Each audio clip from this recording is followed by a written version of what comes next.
Well, based on many of your comments about a proposed auto restructuring, investment, rescue plan, bailout, whatever you want to call it, you are not happy. Well, our next guest is not happy about it either.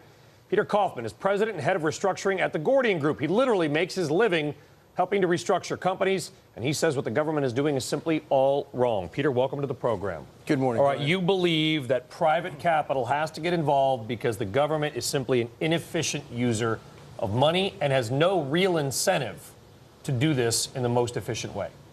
Well, I'd say a couple things. First of all, I do believe that there's a way to marry government intervention with private capital, and I'll come back to that. But the real issue to date is that there hasn't been a workout perspective evidenced by the government. There's still no teeth, no viable teeth in whatever the government's proposing. The current plan that I read about last night and this morning is that we'll pump in 15 million, 18 million of taxpayer dollars as a loan, and gee, if the autos don't do what we want them to do to fix the whole problem, we'll just ask for our money back. It's not that simple. Well, the money will be gone, right? Well, either the money will be gone, or when we say, if we say we'd like our money back, it's the most junior capital other than the shares of General Motors, and they'd have to liquidate to pay us back, and if they liquidated, we wouldn't get the money back anyway. So if in the real world, the world I live in, private capital doesn't come in to help restructure and fix a company unless all of the solutions are fixed. Here, we're putting in money in the hopes that it's going to engender a solution amongst the capital structure holders, the labor, pension, health care, a new business plan, et cetera. The government's just not in business of doing that, and there's no real incentive for these other parties to play because there's no teeth in what the government's doing. But could the government ever, could Uncle Sam ever have the teeth to do it? What would you want to see in order to attract private money? What do you need to see? Well, for example, a creative way to try and go about this would be for the government to put together a consortium of private investors and try and incent them to be helpful here.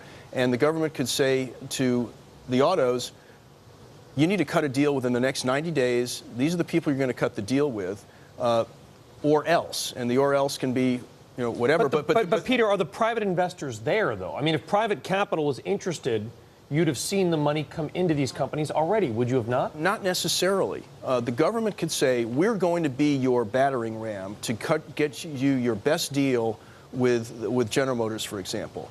And so that's a lot of leverage for private investors to have.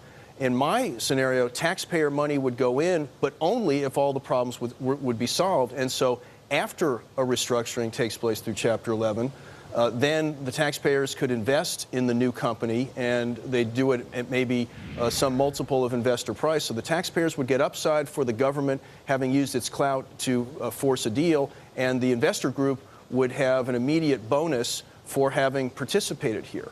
And I believe that there's a way to marry government leverage with private money. But in any event, you've got to solve the whole problem, or you're just torching taxpayer money. And what will happen is, like in Oliver Twist, and like we've already seen, please, Uncle Sam, may I have more? But didn't this need to happen months ago? I mean, time is of the essence. General Motors is running out of cash. Chrysler is running out of cash by the day. Is there even time left to do what you see as necessary? Well, I'm never a believer that a company as large as a General Motors can't keep the wolf from the door for another 60 or 90 days. There are plenty of professionals in this country who specialize in running businesses that are cash-strapped, who can figure out how to save liquidity to bridge to an event. But nothing will happen that's constructive unless the government says, you're not getting relief near term, you need to cut a deal. Everybody needs to cut a deal. Unless everyone's standing at the abyss, nothing good happens. Here, we've got the cart before the horse. I'm going to ask you a very simple question then. As an investor, would you, if you had the capital, would you buy GM? Based on what you know about the business and its operating model, would you buy the company if you had the money? Not in its current configuration, of course not. What would it take to get you to want to buy GM? A new business plan, likely new management, labor concessions, and concessions from all the capital structure holders. You'd need a retooled enterprise. If there's Isn't that almost what's happening? I made the argument the other day on our blog that basically GM is operating as if it's already bankrupt. The equity is nearly worthless. They're probably going to ask the bondholders to restructure. Sales are down 41%. and they're restructuring union deals. I mean, isn't that almost a bankruptcy already? Almost, but what's lacking is some teeth. You just said the magic words. They're asking the bondholders to restructure. I'm a bondholder. I'm sitting there with my 100-cent claim, and now they're saying, would you please be helpful here? And I'm saying, well, Uncle Sam's putting in money. Why should I do anything at this point in time? But see, people argue you can't give, say, the suppliers a haircut because they're already bald, in the words of David Cole at the Center for Automotive Research.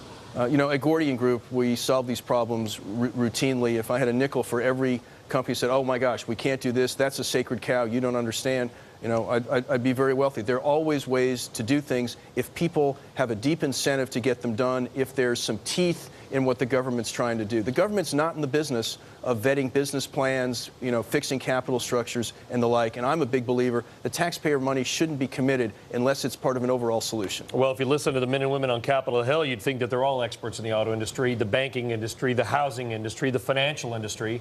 And you know what? Most of them are just lawyers. Peter Kaufman, the Gordian Group, thank you very much. Good insight. Appreciate that. You're very welcome. No, anybody who knows, great to see anybody who knows cars, when they listen to those hearings, they just shake their heads. We both did. Yeah, I mean, it went, I don't know. I know. It's amazing what's happening in this country right now. Speaking of this country, jobs.